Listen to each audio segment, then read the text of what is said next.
베드로전서 5장 1절부터 14절의 말씀 전시 보겠습니다. 너희 중 장로들에게 권하노니 나는 함께 장로된 자요 그리스도의 고난의 증인이요 나타날 영광에 참여할 자니라. 너희 중에 있는 하나님의 양보리를 치되 억지로 하지 말고 하나님의 뜻을 따라 자원함으로 하며 더러운 이득을 위하여 하지 말고 기꺼이 하며 맡은 자들에게 주장하는 자세를 하지 말고 양무리의 본이 되라. 그리하며 목자장이 나타나실 때에 시들지 아니하는 영광의 판을 얻으리라. 젊은 자들아 이와 같이 장로들에게 순종하고 다 서로 겸손으로 허리를 동이라. 하나님은 교만한 자들을 대적하시고 겸손한 자들에게 은혜를 주시느니라. 그러므로 하나님의 능하신 손 아래에서 겸손하라. 때가 되면 너희를 높이시리라. 너희 염려를 다 주께 맡기라. 이는 그가 너희를 돌보심이라. 근신하라 깨어라. 너희 배정 마귀가 우는 사자같이 두루 다니며 삼킬 자를 찾나니 너희는 마음을 굳건하게 하여 그를 대적하라. 이는 세상에 있는 너희 형제들도 동일한 고난을 당하는 줄을 알미라.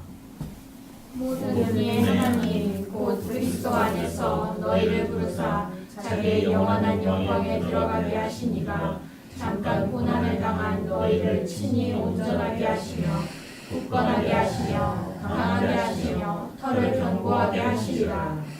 권능이 셋에 무궁하도록 그에게 있을지어다. 아멘. 내가 신실은 경쟁자로 하는 신도하도록 말미암아 너희에게 간단히 써서 권하고 이것이 하나님의 참된 은혜임을 증언하노니 너희는 이 은혜 안에 굳게 서라. 택하심을 함께 받은 바벨론에 있는 교회가 너희에게 문안하고 또 내 아들 마가도 그리하느니라. 너희는 사랑의 입맞춤으로 서로 문안하라. 그리스도 안에 있는 너희 모든 일에 평강이 있을지어다. 아멘. 여기 보시면 너희 중 장로들에게 이렇게 말했습니다. 이게 이제 여기서 말하고 있는 장로는 우리가 에베소에서 나오는 이야기 중에서 사도나 아니면 선지자나 복음 전하는 자, 목사, 교사로 세우는 거 에베소 4장 11절에 그런 개념으로 바라보면 여기에 장로는 이제 가르치는 자들이 들어가 있어요. 목사 아니면 교사. 네, 우리 현재 우리나라에서 제도화된 무슨 목사 제도가 돼 있잖아요. 그럼 목사는 성경에서 목사를 지칭할 때 꼭 한 군밖에 안 나오는데 여기에 보면 목사는 두 가지로 얘기를 하고 있습니다. 하나는 이제 이것을 또 교회에서 법으로 정리해 놓지 않으면 혼란스러울 때 이것을 문제가 될 수 있으니까 딱 법으로 정해 놨습니다. 그래서 설교하고 치리하고 그런 권한을 다 가진 목사, 장로를 목사라고 하고 치리에 복종하면서 목사를 돕는 장로 그분을 지금 현재 우리 장로제도에서는 장로라고 그렇게 하는 거죠. 두 가지가 그래서 그건 법으로 딱 나와 있습니다. 법으로 질서를 위해서 한 거예요. 성경은 여기서도 이제 장로라고 지금 했을 때는 너희 중에 장로. 근데 자기도 지금 뭐라고 그랬죠? 나도 함께 장로된 자요 그랬잖아요. 베드로 자신도 장로라고 얘기를 했습니다. 그럼 장로는 나이가 좀 많으신 분들이죠. 되게 장로는 나이가 좀 많으신 분들이에요. 어른 되신 분들이죠. 이제 이런 것은 여기서 말하고 있는 장로는 영적인 장로의 의미가 더 크죠. 우리가 교회에서 장로 장립시켜서 세우는 그런 장로를 의미하는 게 아니고 거기에 있는 장로. 그럼 우리가 그 장로가 되어도 이거 따라가야 되죠. 이게 원리니까. 그래서 이 장로는 어떻게 해야 되냐? 함께 장로된 자이기도 한 베드로가 그리스도의 증인이라고 말씀하고 고난의 증인이라고 말하고 나타날 영광에 참여할 자다. 장로의 위치가 굉장히 크죠. 장로의 자리가 하나님께서 같이 고난 가운데 들어가 있는 그런 사람들 함께 고난을 받는다는 거죠. 그리스도의 고난. 인간의 고난이 아니고 이 고난은 여러분이 예수 그리스도를 통해서 믿는 믿음의 삶을 살며 당하는 고난이 있어요. 그런 고난은 주님과 함께 받는 고난입니다. 그 다음에 여러분이 한 가지 받는 또 고난은 환난과 같은 고난입니다. 여러분의 의를 깨트리기 위해서 잘못된 것 놓지 않고 있는 것을 깨트리기 위해서 계속해서 보내주는 고난. 지금 우리가 살고 있는 이 환난의 삶은 현재 고난의 삶입니다. 그게 어떤 의미의 고난이냐면 여러분이 예수 그리스도를 믿고 예수 그리스도로 인해서 구원을 받기까지의 고난입니다. 고난을 딱 받아서 그게 그리스도까지 딱 머물러서 복음을 다 받아들이고 십자가 부활 안에 이루어진 사람들은 그 다음부터는 평화를 누릴 수 있도록 해주십니다. 그 고난이 두 번째 고난이에요. 영광을 위한 고난입니다. 우리가 살아갈 가장 중요한 삶에 꼭 그리스도의 고난이 들어와 있습니다. 우리가 이 땅에 있는 것들을 추구하고 그걸 얻기 위해서 잘 열심히 막 뛰어가는 것 있잖아요. 세상의 것을 통해서 살아가려고. 그것은 주님의 고난에 포함되지 않습니다. 그런 것들은. 인간적인 것들은. 근데 이게 목적이 또 다를 수 있습니다. 여러분 기생라 같은 여자 얼마나 수치스러운 삶을 살았잖아요. 그래도 그리스도의 구속사의 핏줄을 낳았잖아요. 그렇게 해서 그 삶을 살아가면서 하나님의 고난에 참여해서 하나님의 영광을 나타내기 위해서 자기를 희생하는 사람도 있어요. 하나님 그런 사람은 기꺼이 들어 쓰시는 거죠. 핏줄을 태어나게 하시고. 그게 하나님 영광스러운 것들이 또 나와 있습니다. 그러니까 우리가 이 세상에 살아가는 삶을 잘 보셔야 돼요. 여러분은 무엇을 목적으로 해서 살아가는지. 어떻게 그 라 같은 여자가 거기 여리고성에 들어온 사람을 어떻게 알아보고 그 사람들이 자기 구원을 자를 어떻게 알아보고 알겠어요. 이스라엘 민족이 그 홍해를 건너올 때도 어땠어요? 그들이 그걸 보고 간담이 녹았다. 마음이 물처럼 됐다고 나옵니다. 근데 그 마음을 누가 가지냐면 라합이 가진 거예요. 기생 라합이. 그러니까 그들이 온다고 하는 것은 그들 앞에 우리는 무조건 무릎 꿇어야 할 대상인 것을 이미 영으로 준비된 사람이에요. 그러니까 그분이 오자마자 그냥 알아보잖아요. 그냥 바로 영접하죠. 이 준비된 사람, 이런 삶을 살아가야 된단 말이에요. 고난의 삶을 산다면 하나님을 알고 그 고난을 통해서 구원을 받는 삶을 추구해 가야 되는 거예요. 여러분의 삶 속에서. 이것과 상관없이 내가 내 인간의 목적을 위해서 열심히 일하고 사는 거, 그건 누구나 하는 겁니다. 세상에서 사람들이. 하나님과 상관없어도 합니다. 그것이 고난받는다? 그건 아닙니다. 자, 그러면 여러분들이 고난에서 어떤 삶을 살아야 승리를 하느냐? 그게 그 부분이 이제 우리한테 포인트가 돼야 되는데, 여러분은 지금 이 땅에 예수 그리스도가 오기 전에, 그리고 제가 죄를 지어서 아담부터 시작해서 그 아담이 죄를 지은 그때부터 인간은 고난이 왔습니다. 그때부터 인간은 고난을 받고 있어요. 왜 고난이냐 그러면 우리는 의를 위해서 살아가려고 하나님의 말씀을 믿어가려고 마음에 가지고 있습니다. 그런데 이것을 막는 게 죄예요. 나를 싸우죠. 나를 대상으로 해서. 나의 심적인 부분, 나의 정신적인 부분, 모든 걸 다 통틀어서 죄성이 지배해가지고 나를 그리스도 앞에 못 가게 만드는 거죠. 그걸 사탄이 이용하고 있습니다. 사탄이 이용합니다. 근데 우리는 말씀을 통해서 그걸 깨트리고 나가려고 하잖아요. 싸움이죠. 이게 고난의 삶이에요. 계속적인 거예요.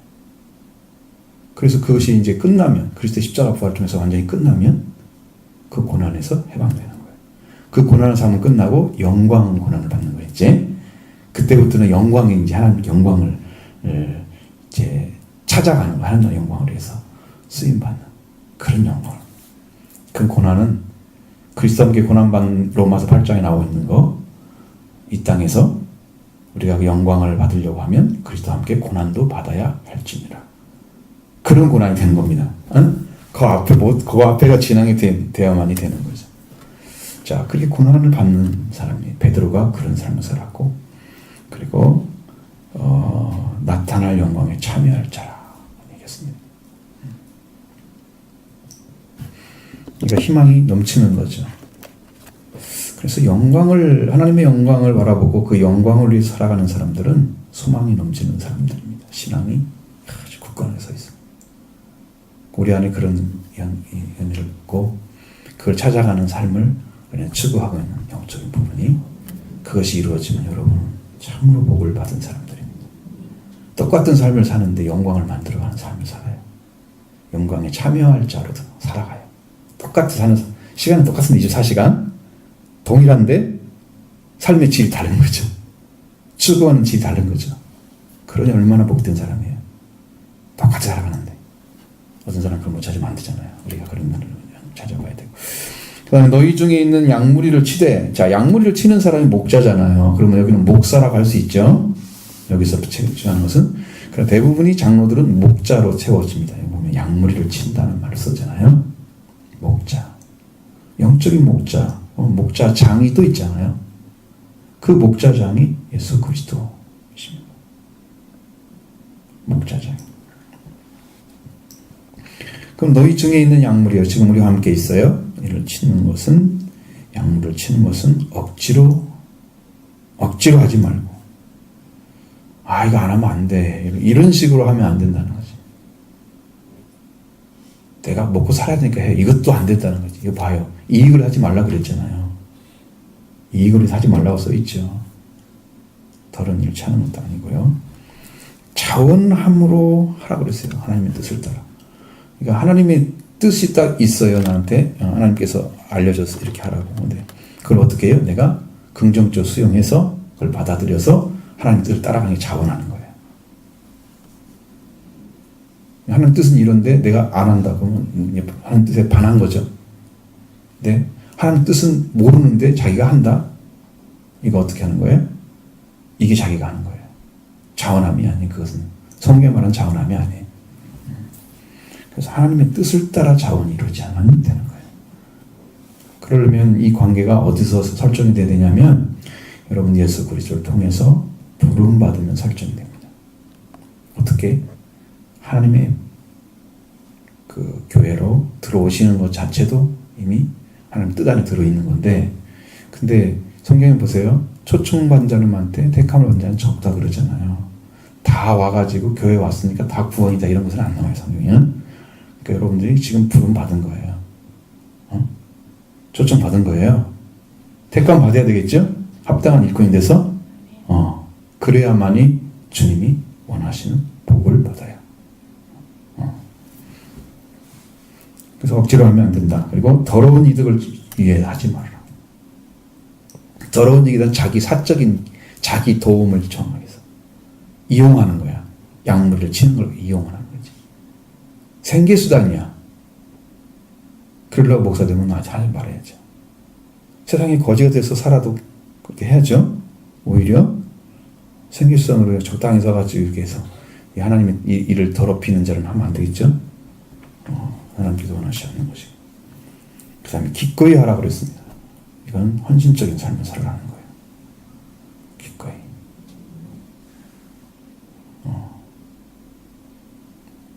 조금 더 하는 거죠. 하나님께 더 겸손하게, 더 진실하게.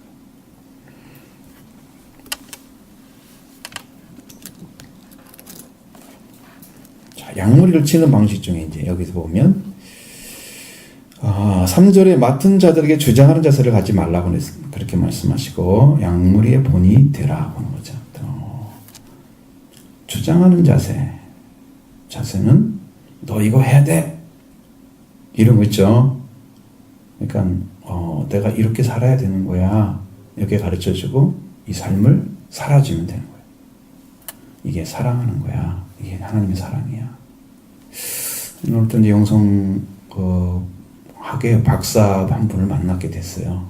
우연치 않게. 근데 그분들도 그 얘기 하시더라고요. 은혜를 받아가지고 깨달아졌어요. 그러면 삶으로 사라져야 자기 것이 된답니다. 근데 알고 안 해버리면 자기 것 안 된다는 거죠. 사라진다는 거죠. 성경에 구원파처럼 구원받아가지고 한 번 구원은 영원한 구원이란 말이 없대요, 성경에. 그분도 얘기는 나도 똑같이 얘기하는데. 그래서 우리가 구원이라는 건 완전한 게 아니다. 구원에 이르도록 잘하게 하려 합니다. 그래서 그 구원에서 탈락되지 않고 계속 성장한다는 뜻이잖아요. 그러면 구원이 이루어지는 거죠. 그렇게 가는 거니까. 그러기 위해서 계속해서 그 삶을 살아가야 된다는 거예요. 그러면 우리가 모델 삼을 분이 예수 그리스도잖아요. 그죠? 그럼 그 모델로 내가 성장을 했으면 나도 성도들한테 약간의 필요성 있는 본이 되어지는 모델이 되는 거죠. 영적인 부분이나 이 생각하는 거나 말씀에 대해서. 그러면 그걸 보고 이제 같이 하는 거죠. 이렇게 해서 주님이 원하시는 삶을 살아주면 목자당이 나타날 때에 시들지 않은 영광의 멸관을 나에게 줄 거다. 이게 명광의 관이라고 하는 것은 여러분 이건 승리자에게 주는 관이죠. 그 관을 말하는 거예요. 자, 월계 관처럼 이제 마라톤에서 1등하면 주는 광처럼 너희가 탈락하지 않고 끝까지 완주해서 영광의 달이 왔다. 이걸 인정해주는 승리의 광 같은 거예요. 이제 그러니까 왕관을 쓰면은 왕관은 완전히 뭐예요? 진짜 왕을 얘기하는 거고요. 여기는 승리에 관한 것만 얘기하는 거예요. 그러니까 끝까지 달려가는 사람에게 그 영광이 있습니다. 하늘의 영광이 승리자에게 주시는. 성경에 여러 군데서 이기는 자들에게는 꼭 나오죠. 여기도 이기는 자에게 주시는 거예요. 이기는 자에게. 자, 이렇게 해서 이제 장로와 그 다음에 그 장로를 통해서 맡은 일을 하고 있는 사람들, 양무리를. 그럼 여기서 잘하면 이 원리가 빠져나오는 게 뭐냐면 장로가 따로 있고 그 밑에 맡은 사람 따로 있다는 거죠. 그죠? 그러면 교회도 목사가 있으면 장로들이 있고 이렇게 해서 서로 이렇게 해서 만들어 가잖아요. 교회를 세워가는 작업을 여기서 하는 거예요. 교회도. 이제 여름 숫자가 많아지면 장로님 세우잖아요. 그럼 장로님들이 밑에 분을 이렇게 해서 이끌고 가잖아요. 이렇게 관계 맺어서. 그러면 요 말씀들 되는 거예요. 달려가게 되는 거죠. 그 다음에 거기에 따라서 이제 젊은 자들도 있겠죠. 거기 말씀에 속하지 않은 장로들에 속하지 않은 젊은 자들에 대한 이야기를 또 하고 있습니다. 이와 같이 장로들에게 순종하고. 누가 순종을 했는데요? 목자장에게 목자가 순종했잖아요. 그것처럼 우리가 바로 베드로가 예수 이렇게 순종했죠. 그것처럼 마치 그렇게 하는 것처럼 지금 장로로 세움받은 자에게 젊은 자들은 순종하라. 이렇게 가르쳐주고 있습니다. 그 다음에 순종하고 다 서로 겸손으로 허리를 동이라고 그랬습니다. 자, 하나님이 일할 때는 너나 나나 상관없이 다 겸손의 허리띠를 띠어야 됩니다. 자기 삶을 겸손의 모습으로 드러나게 하는 거죠. 내 삶을. 허리띠는 이게 여기 허리띠를 띠는 것은 여기에 몸을 딱 퍼져 있는 이렇게 원통형의 옷이잖아요. 이 옷이. 이걸 잡으려면 이렇게 딱 허리를 동여야 이게 준비가 되는 거예요. 일할 준비가. 그러니까 서로 일을 하려고 할 때 겸손의 띠를 딱 띄어서 서로가 내가 네 일을 도와주고 너는 내 일을 도와주고 서로 이렇게 협력 관계가 만들어지는 이런 자세를 서로 가지라는 거야. 장로들도 가지고 다 서로 그랬으니까 젊은 자도 가지고 그렇게 하면 원만하게 이루어지겠죠. 관계가 절대로 부딪히는 일은 생기지 않을 겁니다. 자, 그러니까 하나님께서는 겸손한 자를 대적하시고 겸손한 자들에게 은혜를 주신다. 이건 성경에 여러분 야고보 4장 말씀 전할 때 아주 깊이까지 말씀드린 적이 있어요. 그래서 겸손한 자는 내가 얼만큼 작은 자인가를 깨달으면 겸손해지고요. 교만한 자는 자기가 얼만큼 작은지를 못 깨달고 다른 사람보다 조금 위에 선 사람처럼 스스로 생각해내는 그런 것들이 교만한 거예요. 그러니까 우리는 말씀을 깨닫게 되면 다른 사람보다 나는 다 모자래. 다른 사람보다 나는 뭐 모자란 사람이. 그렇게 생각할 정도로 자기가 떨어져야 비로소 순종이 일어나기 시작해요. 내가 좀 기다리면 자기보다 높은 자리에 있는 것처럼 그런 오만을 가지면 자기도 못 쓰고 하나님 못 써요. 섰다고 생각하는 데는 넘어질까 조심하라 그랬죠. 바로 그 넘어짐에 앞에 딱 맞추는 거예요. 거기서 잘못 붙이는. 교만은 문제가 있어요. 교만은 하나님께서 그를 대적해 버리는 거죠. 교만한 자. 하나님 편에서 하나님께 아예 오지 못하도록 해버리는 거예요. 교만은 하나님 받아들이지 않습니다. 받아들이지 않습니다. 그러니까 여러분 하나님과 여러분이 동급으로 생각하는 거나 이렇게 이제 말로 그러는 게 아니라 생각 속에서 정리가 안 돼가지고 하나님이 어떻게 높으신지 큰지를 잘 몰라. 그분이 얼마나 경외할 대상이고 완전한 분이시고 창조주이신가를 잘 몰라. 나는 피조물이고 나는 유한한 존재이고 나는 이 땅에 아주 작은 자예요. 딜과 같은 존재. 하나님의 성령이 말씀이 없으면 우리는 아무것도 하나님께 갈 수 없는 아주 보잘것없는 존재예요. 거기다가 하나님께서 큰 은혜를 부어서 우리를 그 거룩한 하나님 나라에 소속되게 만드시는 그 은혜를 입혀주신 거예요. 우리는 그렇게 해서 하나님으로부터 가는데 내가 그 자리에 있는 자신이 내가 거저받은 것처럼 자기 자신을 잘 모르면 이거 교만할 수 있습니다. 주신 것은 당연한 거야 이렇게 하는 거죠. 여러분 태어나가지고 부모가 있어요 옆에. 그럼 부모한테 당신이 주는 건 당연한 거야. 나를 태어나게 했으니까 원인제 공제잖아. 그럼 당신 다 책임져야지. 그렇게 하는 거지 말을. 자, 하나님께서는 어떻게 할까요? 하나님께서 이 땅에 사람을 주셨죠. 생명을 주셨죠. 하나님은 여러분의 영혼까지 책임지시는 분이십니다. 육신의 부모는 영혼을 책임 못 져요. 이 아이가 크고 자라고 성인 될 때까지만 책임지시는 분이시. 완전히 책임지는 거 아니죠. 우리가 그분을 의지하는 거예요. 그래서 그분만 의지 대상이고 우리가 따라갈 대상이에요. 우리는 그래서 하나님 앞에서는 항상 겸손한 자리에 서 있어야 됩니다. 항상 그렇게 서 있어야 됩니다. 예수님이 설명한 것처럼 어린아이를 딱 내려놓고 이렇게 봐라 이 아이처럼 이렇게 돌이켜 하나님 나라를 어린아이와 같지 않으면 천국에 결코 들어가지 못한다 그러시고 이런 자야 천국에서 큰 자라고 말씀하시고 그 어린아이가 뭘 했길래 도대체 얼마나 무슨 일을 했길래 그렇게 높은 자리에 할 수 있어요?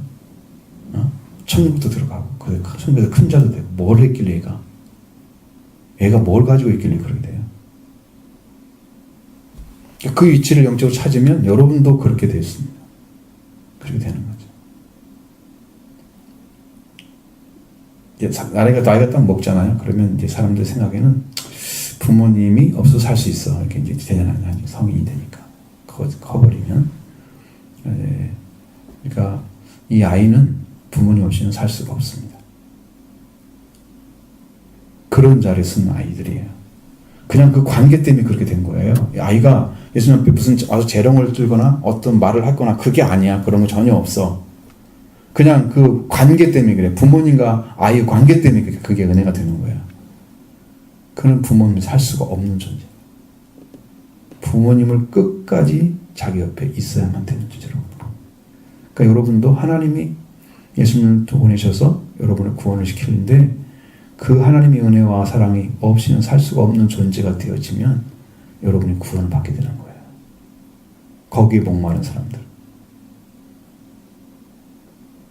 하나님의 은혜가 필요한 거죠. 그분 없이는 살 수가 없는 것을 아는 사람. 그러면 구원을 요청하게 돼요. 관계 때문에 그런 거 생긴 거예요. 그 다음에 그 아이는요, 부모를 제일 높입니다. 내가 어렸을 때, 내가 중학교 좀 들어갈 때까지만 해도 우리 부모보다 나은 분이 없는 것처럼 느끼는 아이들은. 얼마나 크게 보는지 몰라, 부모를.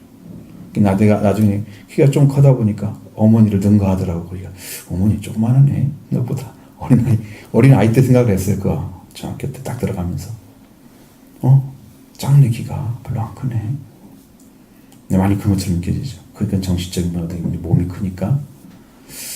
부모가 그런 위치에 있다는 사실을 항상 인지를 하는 거예요. 우리 부모님은 최고야. 그런 위치에 있어요. 그러니까 그 부모를 정말 높이는 자가 되는 거예요. 하나님 나라에서 높은 자가 되시려고 천국에서 큰 자가 되려고 하면 하나님은 그렇게 높이시면 됩니다. 하나님, 이 땅에 우주 온 세상에 우주 만물 중에서 가장 으뜸이신 완전하신 분이시다. 그 하나님을 여러분 심령 안에 의지하고 따라가는 거죠. 복음의 원리는 아주 간단하나. 그분이 그런 분인가를 내 안에서 모르기 때문에 이게 안 이루어지는 거예요. 왜? 그런 관계가 나와 하나님 관계가 그렇게 만들어져 있어야 되는데 사실은 그 자리에 있도록 하나님께 부르신 거죠. 어린아이 세우고 알려주는 것은 부르신 건데 그걸 보면서 내가 모르는 거야. 나는 어느 자리야? 나도 부모님 대해서 저 어린아이 같은 자리에 있어야 돼. 하나님과 대해서 이런 어린아이 같은 자리에 있어야 되는 거구나. 그것을 모르면은 천국에 못 들어가는 거죠. 마음을 돌이켜서. 천국에 큰 자가 못 되는 거죠. 자기 부모를 이렇게 높이는 것처럼 하나님을 중심으로 하나님을 최고의 영광을 올려드리고 하나님 영광으로 살아가는 그런 삶이 그냥 그 자리에서 있는 거예요. 그 관계 안에서.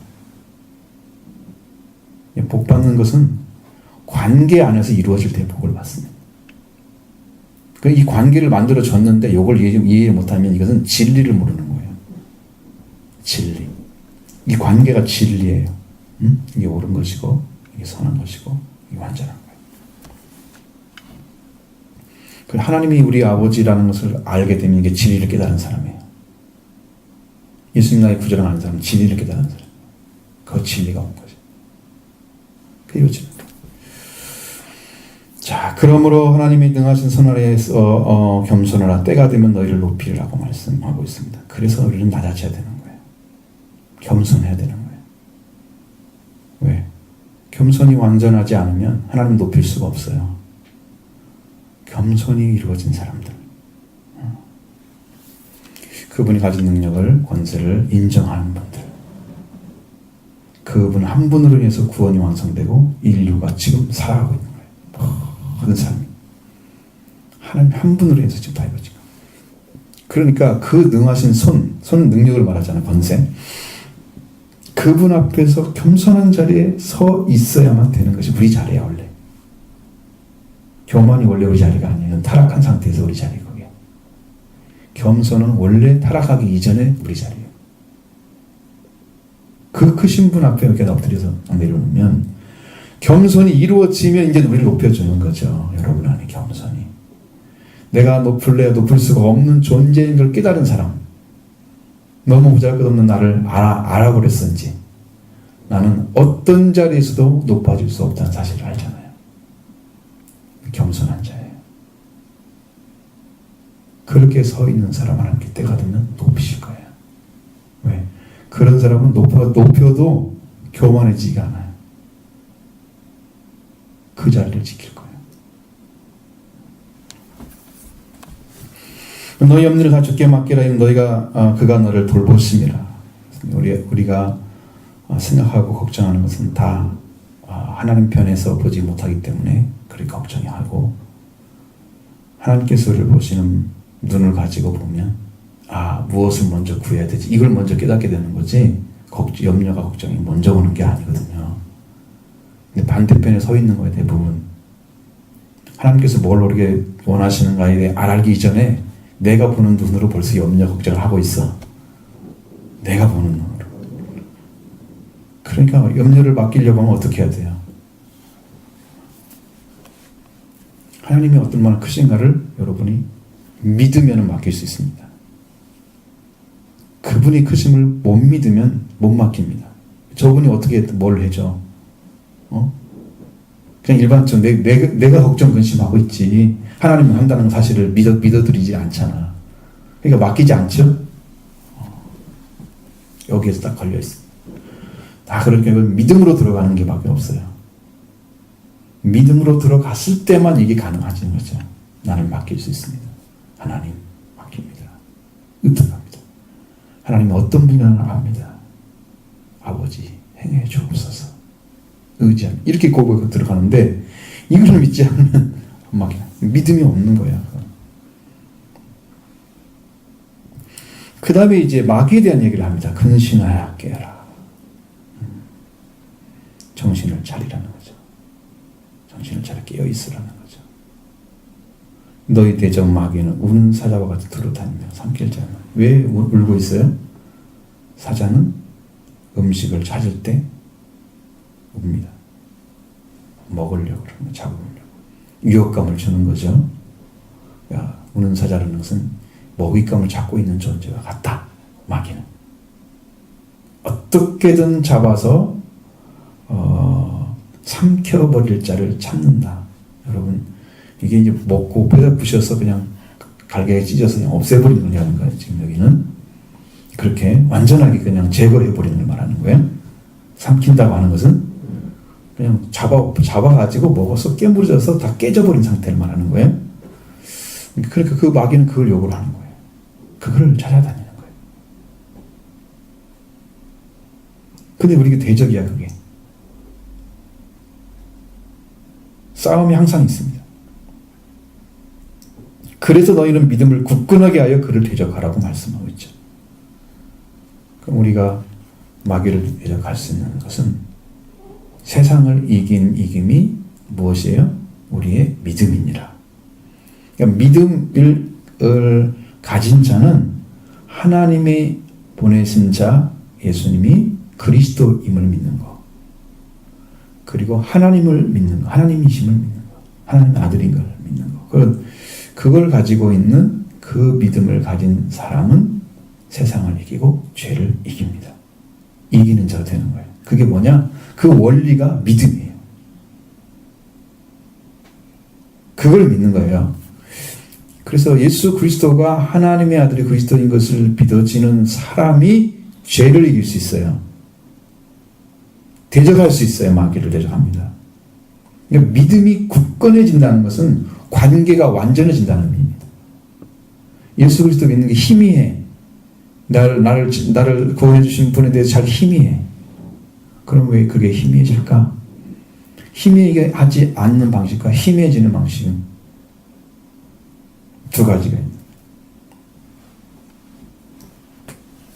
여러분에게 여러 번 말씀드렸던 것처럼 우리가 예수 그리스도를 믿는 데 있어서 성경에서 세례 요한이 예수님 소개할 때 말씀하잖아요. 내 뒤에 오시는 분은 나보다 능력이 많으시냐. 나는 그의 승질매도 신발끈도 풀지 못하겠다. 그는 불과 성령으로 세례를 주신 분이야. 그렇죠? 이렇게 말씀하죠. 중간에 이 요한보다 더 능력이 많으신 것은 죄사함을 주는 능력을 예수님은 가지신 거예요. 피가 있었다는 거죠. 회개는 똑같이 얘기를 했는데 그 요한이 회개를 시켜서 예수 그리스도의 속죄에 들어가게 만들어서 그 다음에 성령 받게 하시는 것이 그게 열매가 나오는 거예요. 그러면 속죄 은혜를 받지 않고 속죄 그러니까 피로 말미암아 구원을 얻지 않고 예수 그리스도에 갈 수 있는 길은 없어요. 근데 우리 한국적인 스타일은 지금 예수님의 피가 안 중요해 별로. 교회에서는 예수님의 피로 속죄 받으라 이걸 별로 안 가르치고 성령 받으라 이거 많이 가르쳤어요 옛날에. 엄청나게 많이 했어요 목사님들이. 그거 받으면 다 되는 줄 알았어요. 그건 거짓 선자를 많이 생산해냈어요. 그래서 우리 한국 교회가 이렇게 이단이 많은 겁니다. 세계 유래에 존재하지 않는 만큼 더러운 이단들이 한국에 가득 차 있다. 왜? 영으로는 들어가라고 성령 받으라고 이렇게 말을 하는데 예수님의 보혈로 씻음 받으라는 걸 안 가르친 거예요. 너무 약화시켜놨어. 사실은 영으로 들어간 사람들 대부분이 이단이 안 되면 거짓 선자쯤 됩니다. 이단이 안 돼. 그 사람 다 그렇게 갔어요. 그러니까 이 예수님의 피를 통해서 가면은 그 사람들은 회개를 통해서 속죄가 왔기 때문에 그 길은 예수님이 말씀하신 대로 양의 문이거든요. 예수님이 우리에 들어가는 양의 문인데 이 사람은 이미 하늘나라에 속한 길을 피를 통해서 들어가서 양의 우리에 들어가서 양무리가 있는 거예요. 여기 들어가 있어야 돼요. 근데 이 양해문을 통과하지 않고 넘어가는 거예요. 절도요 강도가 되는 거예요. 그런 영적인 부분들이 그것이 성경에서 말하는 대로 그들은 양의 탈을 쓰고 노략질하는 일이라고 그랬습니다. 그 한국교회 안에는 그렇게 적들이 많고 말씀에 대한 잘못 가르치고 이런 불필요한 싸움들이 많아서 교회가 그렇게 분란이 많이 일어나고 한국교회에서 이제 지난번에 내가 어디서 이렇게 인터넷을 뒤다가 어떻게 우연치 않게 보게 됐는데 미국에 있는 한국교회 교인들도 그렇게 문제가 많답니다. 한국에 있는 것처럼. 마치 한국에 있는 것처럼. 왜 이게 정확히 신앙으로 들어가지 않고 그냥 자기의 친교 장소나 이렇게 만들어가지고 가서 하면서 그냥 목사님들이 그렇게 힘들어하는 거야. 미국 목회는 그렇게 좋은 게 아니야. 좋은 점도 있지만 차라리 백인 목회는 나을 거예요. 영어를 쫙 해가지고 훨씬 더 신사적이니까. 근데 그렇지 않습니다. 한국 사람들이 간 데는 다 그래. 그래서 우리가 믿음을 굳건히 안다고 하는 것은 관계를 세우는 거예요. 하나님 안에서. 그래서 깨어지지 않는 관계를 하나님은 다 가지고 서 있으면 그러면 마귀를 대적할 수 있습니다. 굳건하게 해서 대적하라.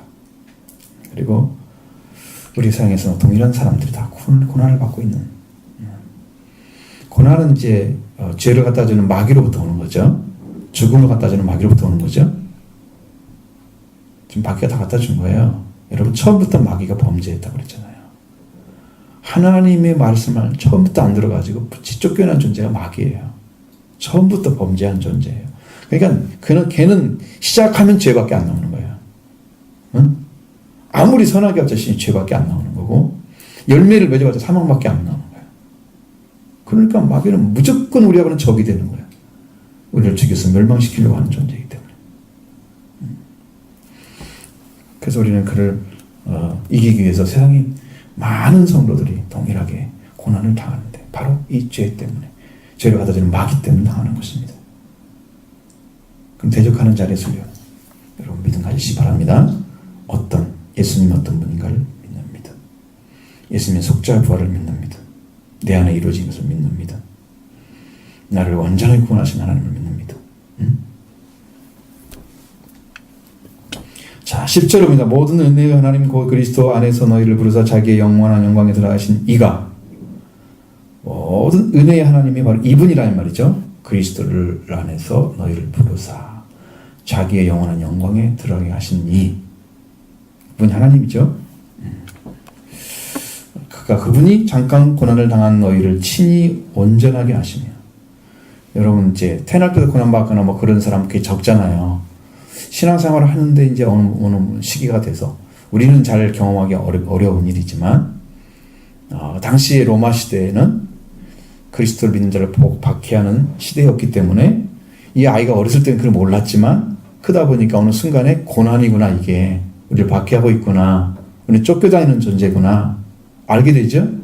그래서 잠시 받는다는 뜻이 바로 그거예요. 잠깐 고난을 당한다고 하는 것은 길진 않지만 그런 세월이 왔을 때 친히 너희를 온전하게 하시는 일을 하시고 굳건하게 하시고 강하게 하시고 너를 견고하게 하시는 일을 한다는 거예요.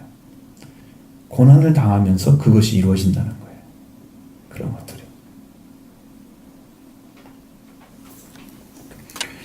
그래서 우리 영광의 고난으로 여러분 들어가시면 이것은 더 이상 논할 필요도 없이 은혜입니다. 우리를 강하게 하시는 게 은혜죠. 우리를 견고하게 하시는 것도 은혜죠. 온전하게 하시는 것도 은혜죠. 다 은혜잖아요. 좀 스스로가 그걸 찾아가는 것은 거의 불가능합니다. 네.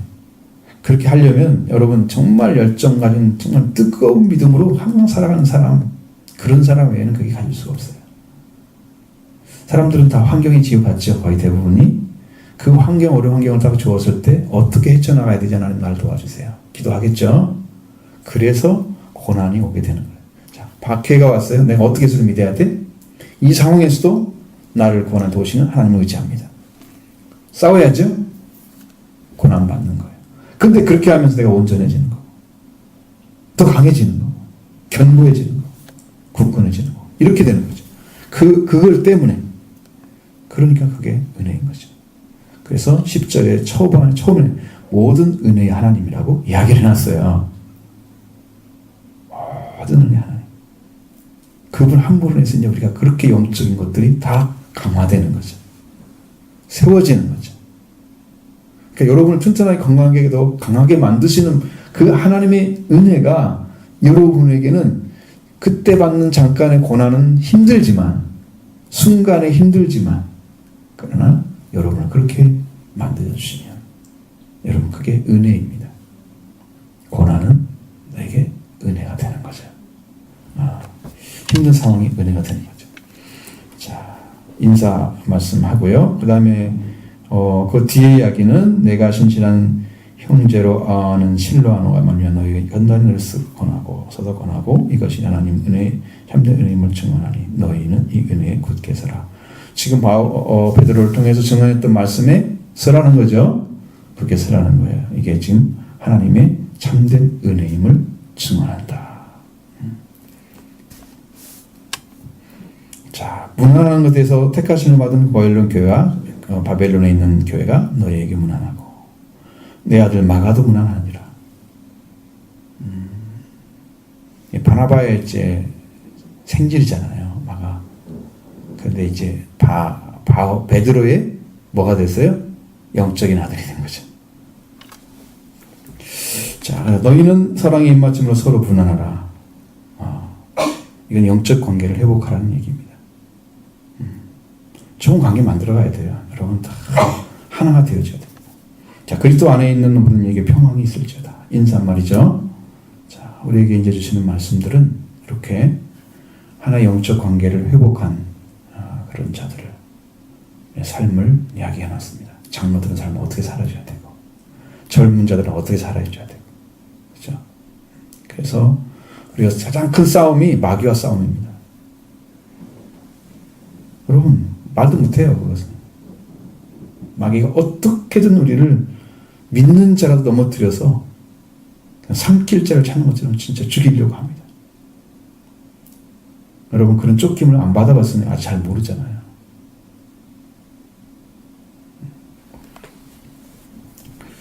자, 그러니까 여러분 지금 족하고 싸울 때, 지금 고난의 시기, 이것도 고난의 시기가 이제 영적으로 다 지나가 버리면 다음에 이제 육적인 고난으로 들어가는데 구원이 없을 때가 올지도 몰라요.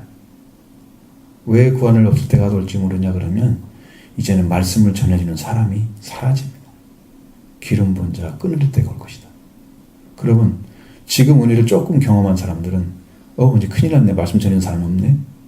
그러면서 어떻게 하겠어요? 기도하겠죠. 하나님 나 좀 살려달라고. 나도 좀 은혜 좀 달라고. 그랬는데 여기에서 은혜를 경험하지 못한 사람, 구원도 없는다가 은혜도 경험하지 못한 사람은 이 기도하는 것도 다 잃어버리니 같은 사람은 없으니까 이제 의지할 대상이 없잖아요. 자기가 신앙은.